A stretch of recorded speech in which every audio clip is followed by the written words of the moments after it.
दोस्तों, टाइटैनिक दुनिया का सबसे बड़ा वाष्प आधारित यात्री जहाज था।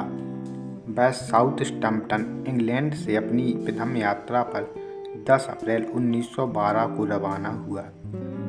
4 दिन की यात्रा के बाद 14 अप्रैल 1912 को वह एक हिमशिला से टकराकर डूब गया, जिसमें 1517 लोगों की मृत्यु हुई, जो इतिहास की सबसे बड़ी शांतिकाल समुद्री आपदाओं में से एक है। ओलंपिक श्रेणी का यात्री liner Titanic white star line के हस्तगत में था और उसका निर्माण बेलफास्ट के हार्लैंड और वॉल्फ शिपयार्ड में किया गया था। वह 2223 यात्रियों के साथ न्यूयॉर्क शहर के लिए रवाना हुआ था। यह तथ्य है कि जब जहाज डूबा, उस वक्त जहाज पर उस समय के सभी नियमों का पालन करने के बावजूद केवल 1178 लोगों के लिए जीवन रक्षक नौका थी। पुरुषों की मृत्यु की असंख्य संख्या का मुख्य कारण महिलाओं और बच्चों को पहले प्रधानता देना था। टाइटैनिक के डूबने का मुख्य कारण अत्यधिक गति से चलना था। टाइटैनिक के मालिक जेब रूस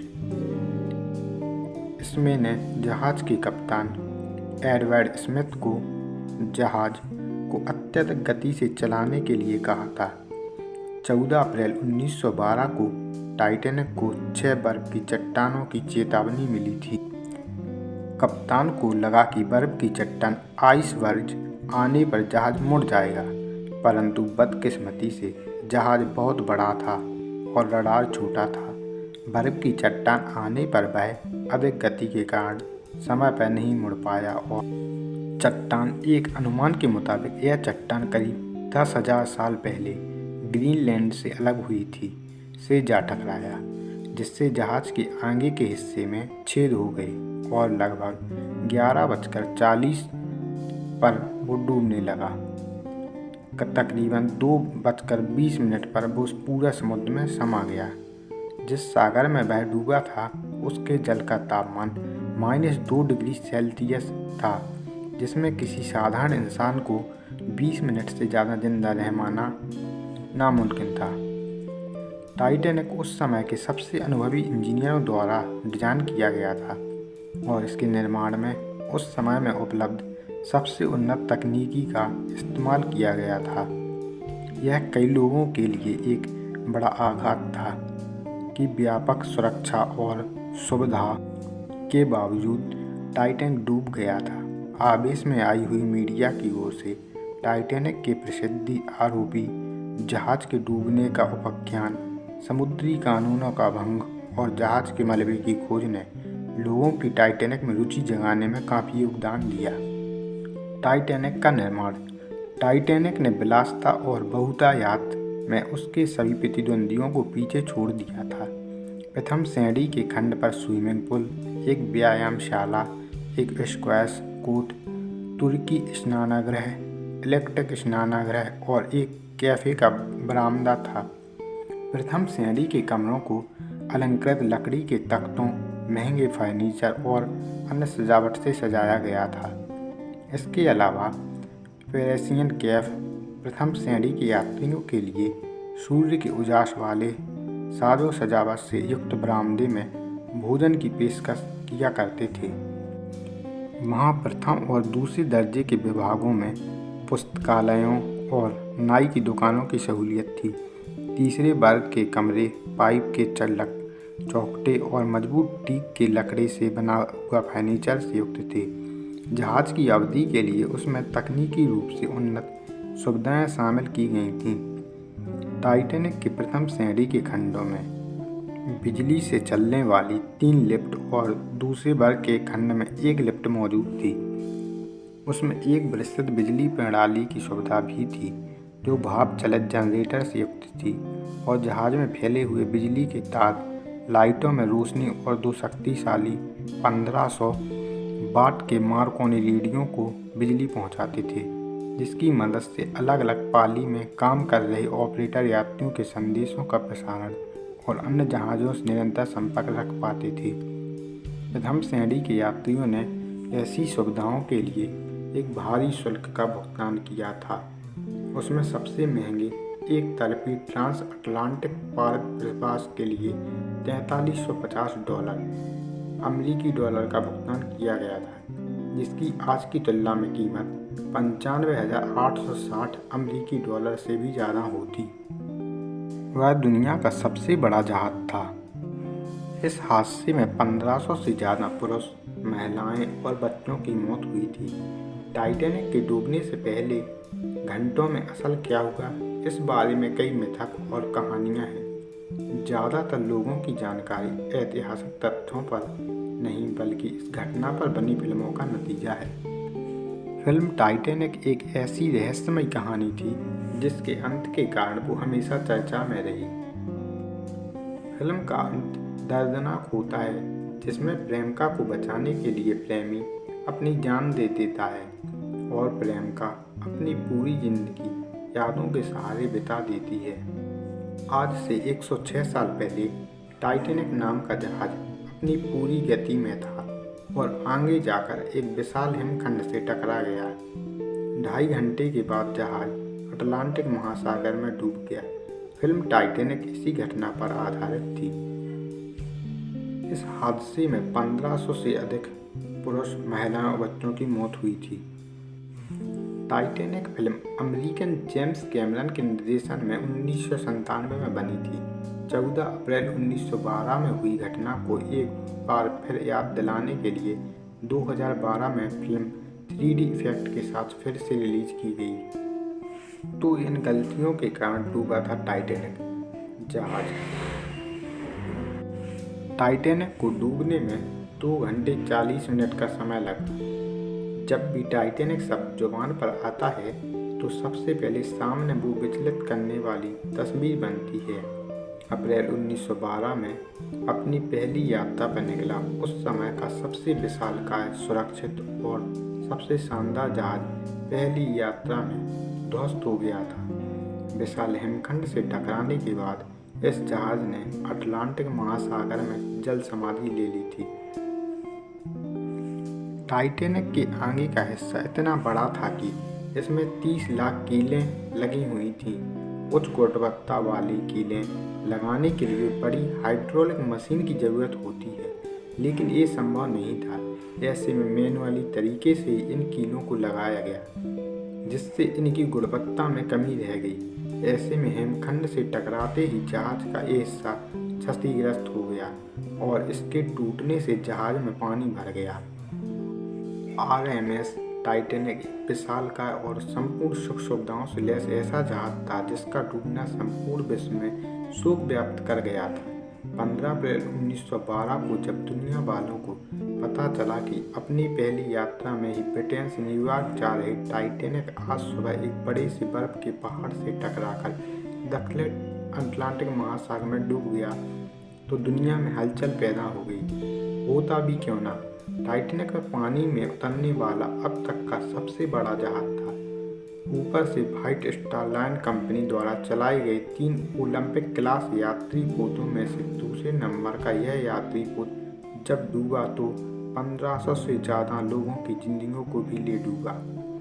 एक अनुमान के मुताबिक जहाज में चालक दल के अलावा उसमें 2224 यात्री सवार थे, जिनमें से 1500 से भी ज़्यादा लोगों की जान चली गई थी। जहाज के मुख्य वास्तुकार यानी आर्किटेक्ट थॉमस एंड्रयूज और मुख्य संचालक अधिकारी एडवर्ड स्मिथ भी इस त्रासदी में डूब गए थे। इस महासागरीय यात्री पोत में दुनिया के कुछ बहुत अमीर लोगों के साथ साथ ग्रेट ब्रिटेन, आयरलैंड और स्कैंडिनेविया तथा संपूर्ण यूरोप के ऐसे हजारों लोग सवार थे जो अमेरिका में एक नई जिंदगी की तलाश में जा रहे थे। टाइटैनिक के मलबे को खोजना वैज्ञानिकों के लिए हमेशा से एक रुचिकर विषय रहा था। अंततः इसके डूबने के लगभग 70 सालों बाद 1985 में पहली बार उसका मलबा खोजा गया। अब भी उसका मलबा समुद्र की सतह पर पड़ा हुआ है। अनुमान है कि जहाज 2 हिस्सों में टूटने के बाद धीरे धीरे समुद्र की गहराई में बढ़ता चला गया और अंततः 12,415 फीट की गहराई पर जाकर समुद्र तल पर बैठ गया। 1985 में उसके मलबे की खोज होने के बाद से उससे जुड़े तमाम कलाकृतियों और वस्तुओं को विश्व भर में कई प्रदर्शनियों में दिखाया गया है। टाइटैनिक अब तक का सबसे प्रसिद्ध जहाज बन चुका है। उसकी छाप पर हर जगह दिखाई देने लगी है, फिर चाहे वह फिल्म हो या किताब हो, लोकगीत हो या फिर कोई प्रदर्शनी। समुद्र में सामने बड़े जहाज़ों में दूसरे नंबर पर टाइटैनिक का नाम आता है। इसमें पहले नंबर पर उसका ही एक भाई HMS ब्लिट्निक का नाम आता है। टाइटैनिक से लौटी अंतिम जीवित महिला मेलविना डीन थी, जिनकी 97 वर्ष की उम्र में 2009 में मृत्यु हो गई। दोस्तों, टाइटैनिक से जुड़ी कुछ रोचक बातें। नंबर 1, टाइटैनिक अपने समय का दुनिया का सबसे बड़ा समुद्री जहाज था। यह उस समय इंसान द्वारा बनाई गई सबसे बड़ी चीज थी। नंबर 2, टाइटैनिक जहाज को 31 मार्च 1909 को 3000 लोगों की टीम ने बनाना शुरू किया और सिर्फ 26 महीनों में यानी कि 31 मई 1911 तक इसे बना डाला। यह जहाज 3 फुटबॉल के मैदानों जितना बड़ा था और 31 मई 1911 को इसे देखने के लिए 1 लाख से ज़्यादा लोग आए थे। नंबर 3, आइसबर्ग से टकराए कर लगभग 2 घंटे 40 मिनट बाद यह जहाज पूरी तरह समुद्र में डूब गया, रात 11:40 से 2:20 के बीच।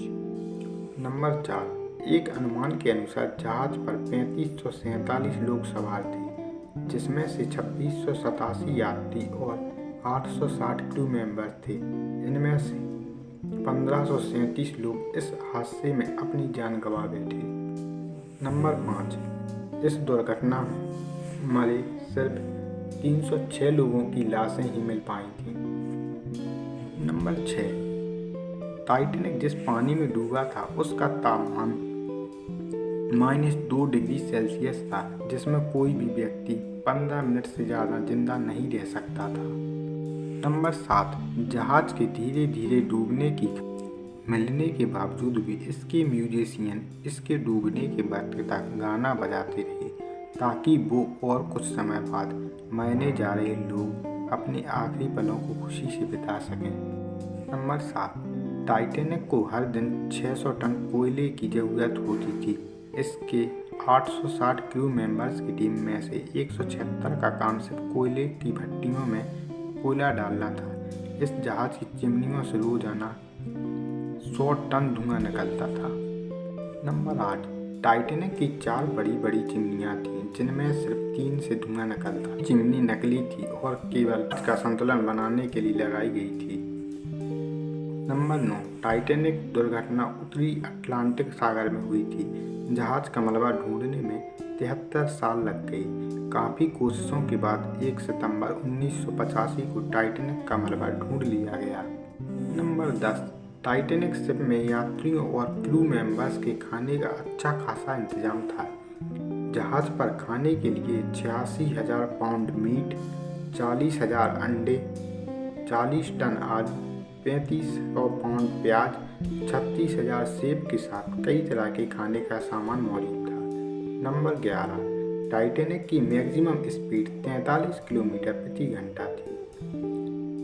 नंबर 12, टाइटैनिक के निर्माण के दौरान 250 से ज़्यादा लोगों को चोटें आई थीं और 2 लोग तो मारे भी गए थे। नंबर 13, जहाज के 860 क्रू मेंबर्स में से सिर्फ 23 महिलाएं थीं। नंबर 14, टाइटैनिक जहाज पर 13 नए शादीशुदा जोड़े अपना हनीमून मनाने के लिए आए थे। नंबर 15, टाइटैनिक में लगी सीटी को 16 किलोमीटर दूर से सुना जा सकता था। इस जहाज पर 9 कुत्ते भी सवार थे, पर इनमें से केवल 2 ही सिर्फ जिंदा बच। खोजकर्ता आज तक इस बात पर एक मत नहीं है कि टाइटैनिक क्यों 2 टुकड़ों में बट गया, पर यह बात ज़्यादा मानी जाती है कि शायद समुद्र की सतह पर ही एक तरफ दबाव बढ़ने से यह टूट गया था। जहाज के हिम पर्वत से टकराते ही जहाज पर खौफ का माहौल पैदा हो गया, पर संकट के समय में कुछ समझदार लोग आगे आए और उन्होंने लोगों को धैर्य बनाया। जहाज पर मौजूद लाइफ बोट्स से बच्चों और औरतों को सुरक्षित जहाज से उतारा जाने लगा। तेज रफ्तार में था टाइटैनिक, डॉक्यूमेंट्री में भी बताया गया है कि 17 अप्रैल को न्यूयॉर्क पहुंचने के लिए टाइटैनिक जहाज औसतन 18 नॉट से ज़्यादा तेज रफ्तार से चल रहा था। वहीं अगर ये धीमी गति से चलता तो इस आपदा से जहाज और 1500 लोगों की जान को बचाया जा सकता था। टाइटैनिक जहाज को कप्तान एडवर्ड चला रहे थे। उन्हें अपनी तेज रफ्तार से जहाज चलाने के लिए जाना जाता था। फिल्म टाइटैनिक में हीरोइन रोज की मां साउथ इंग्लैंड के एक शहर साउथहैम्पटन बंदरगाह पर खड़े जहाज को देखकर कहती हैं, तो ये है वो जहाज जिसके बारे में कहा जा रहा है कि इसका डूबना नामुमकिन है, जो जहाज कभी डूब नहीं। दोस्तों, अगर आपको हमारी मेहनत जरा भी पसंद आए तो इस वीडियो को लाइक करें और ऐसे ही शानदार वीडियो देखने के लिए हमारे चैनल को सब्सक्राइब करना बिल्कुल भी ना भूलें। धन्यवाद।